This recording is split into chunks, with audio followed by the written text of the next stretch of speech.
Welcome back, Fear Fiends, to the Chillergeist League tables. Dr. Chillergeist here, and joining me as always is the master of macabre metrics, Boris Bones.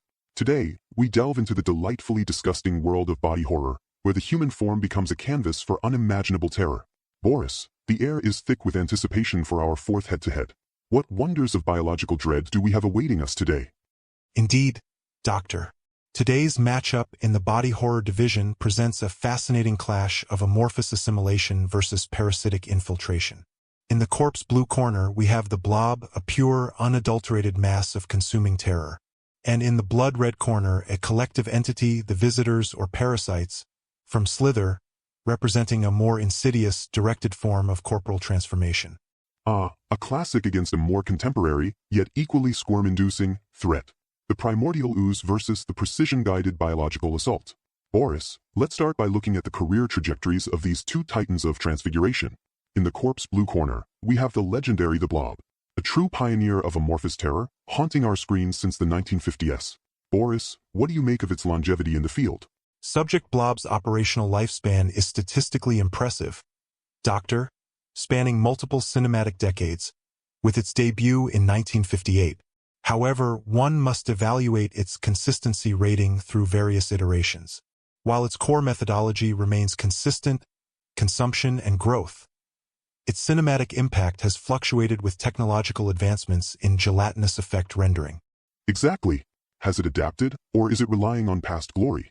And then, in the blood red corner, we have the younger, perhaps hungrier, the visitors/parasites from Slither. Subject Visitors, originating in 2006, displays a high rookie impact factor and a rapidly increasing tactical evolution metric. Their future prospects appear statistically robust, Doctor, particularly given their adaptive, intelligent parasitic nature, which allows for complex host manipulation. Precisely. So, we have the original, unstoppable mass against a more calculated, insidious biological weapon, who truly dominates the realm of body horror transformation. After this brief look at their careers, we'll dive deep into the numbers that define their terror. Stay tuned for the tale of the tape.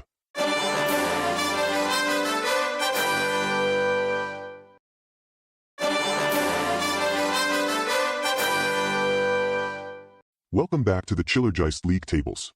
Now for the numbers, Boris, the cold, hard facts that truly define our contenders. Let's start with the Blob. This translates to an average of 43.5 kills per film for Subject Blob. A remarkably consistent, if predictable, performance in terms of sheer volume.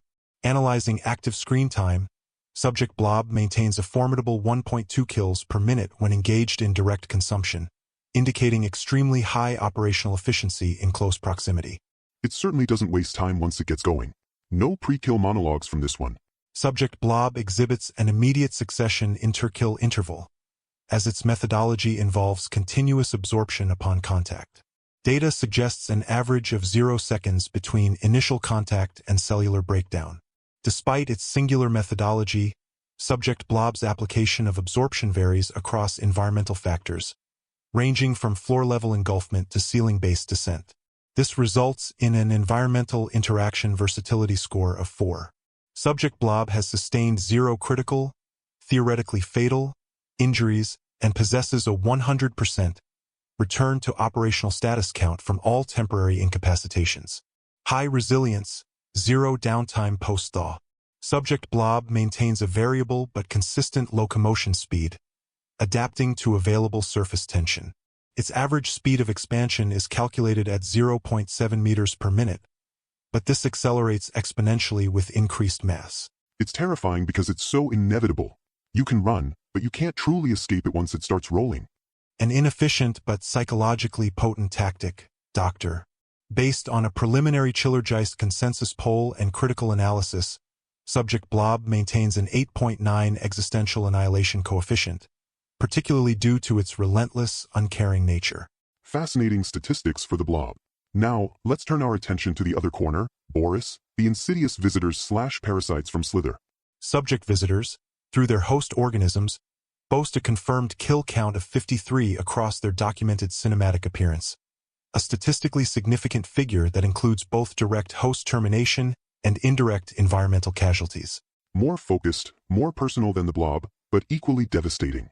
Indeed, Doctor. a highly efficient, if somewhat more discerning, output. This translates to an average of 53 kills per film for subject visitors, a remarkably high first strike efficiency rating.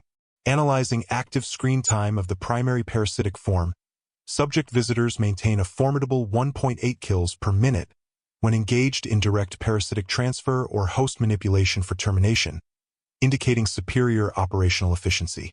They don't just kill, they convert. That's a whole new level of terror. Subject visitors exhibit a highly variable inter-kill interval, ranging from immediate succession during mass infection events to prolonged psychological torment sessions of controlled hosts. Data suggests an average of 1.5 minutes between initial host acquisition and secondary termination event. Subject visitors' biological weapon versatility is exceptionally high. Doctor, with demonstrated ability to utilize host appendages, projectile acid, and internal bioweaponry, resulting in a score of 8. Subject visitors, while individually vulnerable, possess a collective swarm resilience factor of 0.9. The primary host, Grant, demonstrates a 3-stage return to operational status count despite significant trauma. Subject visitors' preferred pursuit method involves rapid parasitic deployment via projectile expulsion or direct contact, leveraging host locomotion capabilities. Pursuit speed is directly correlated with host physiology, achieving a maximum of 15 miles per hour via infected human hosts. They can run. That makes them incredibly dangerous. An efficient and kinetically potent tactic, Doctor. Based on a preliminary Chillergeist consensus poll and critical analysis, subject visitors maintains an 8.6 visceral discomfort coefficient, particularly due to their realistic depiction of biological horror. What a contest, Boris. Both terrifying in their own right, but with such distinct approaches to body horror. The Blob, a force of nature, an unstoppable tide of consumption. The visitors, a more insidious, intelligent threat, turning friend against friend, body against will. Indeed, Doctor, the Blob's strength lies in its relentless, undiscriminating nature and near invincibility. It is a raw, primal fear. The visitors, however, excel in manipulation and infiltration, weaponizing the human form itself. Their ability to adapt and control makes them a more complex and perhaps more disturbing threat on a psychological level. For the artistry of the kill, I have to appreciate the sheer overwhelming force of the Blob. There's a beautiful, terrifying simplicity to its method. Total absorption, no fuss, no muss, just pure, unadulterated obliteration of form. It's the ultimate erasure of identity, reducing everything to its base components. The way it grows, expanding with each victim, is a truly elegant expression of primal, cosmic dread. It's less about the precision of the kill and more about the relentless, artistic inevitability of it. Quantitatively, Doctor, while the Blob demonstrates higher overall kill volume and an unmatched durability rating, the visitors exhibit superior kill efficiency per active screen minute and a significantly higher weapon versatility score, indicating a more adaptive and nuanced approach to victim termination and host manipulation. Their psychological distress index, through host control, also surpasses the Blob's purely physical threat. While I admire the Blob's overwhelming nature, the sheer craft of the visitors, the way they weaponize the familiar, turning loved ones into monstrous instruments of infection, that's truly unsettling. It's a violation on multiple levels, physical, emotional, and social. The transformation, the grotesque beauty of the new forms, the expulsion of new parasites, it's all so rich in horrifying detail. Statistically, Doctor, the adaptive bioweaponry metric for subject visitors is significantly higher, indicating a greater evolutionary threat potential. Their capacity for rapid host proliferation and directed intent provides a more dynamic threat profile compared to subject Blob's purely absorptive, albeit powerful, method. Boris, I think for pure, unadulterated body horror artistry, the way the visitors redefine and repurpose the human form, the squelching, bursting, tentacle-spewing horror, it's just so much more visceral and creatively grotesque. The Blob is terrifying, yes, but the visitors turn the familiar into a living nightmare, and that's a higher form of artistic terror. Based on the Chillergeist consensus rating and the visceral discomfort coefficient, combined with the adaptive bioweaponry metric, the data indicates that the visitors/parasites from Slither, despite their later debut, represent a more evolved and psychologically impactful iteration of body horror. Therefore, in this head-to-head, they emerge as the victor. And there you have it, Fear Fiends. A truly chilling contest in the body horror division. The visitors/parasites from Slither take this round, pushing them further up the Chillergeist League table for their cunning, their horrific transformations, and their sheer, squirming artistry. Join us next time for more monstrous matchups and spine-tingling statistics. Until then, keep those nightmares chilling.